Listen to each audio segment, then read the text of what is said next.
Hi hello welcome to my channel. మన ప్రొద్దుటూరు అవంతి నగర్లో మీ సొంత ఇల్లు కల కాదు నిజం. 2 BHK ఇండివిజువల్ హౌసెస్ మరియు duplex plots are available to sale.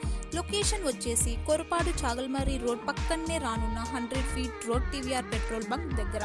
మనకి ఒక సెంటుకి 6 లేదా 8 లక్షల వరకు ప్రైస్ ఉంటుంది. ఇన్వెస్ట్మెంట్కి లేదా హౌస్ కన్స్ట్రక్షన్ కావాలన్నా చేసి ఇస్తాం. మొత్తం 18 ఎకరాల ప్రాజెక్ట్లో 0.5 సెంట్లో పార్క్ ఓపెన్ థియేటర్ అవైలబుల్లో ఉంటుంది. 24/7 నీటి సదుపాయం, under ground drainage, electricity, solar fencing మరియు 24/7 సెక్యూరిటీ అవైలబుల్లో ఉంటుంది. ఇప్పటికే 13 హౌసెస్ కన్స్ట్రక్షన్లో ఉన్నాయి. Ready to move duplex houses. మరిన్ని వివరాలకి పైన కనిపిస్తున్న నెంబర్కి కాంటాక్ట్ అవ్వండి. Follow this page for more updates. Thank you.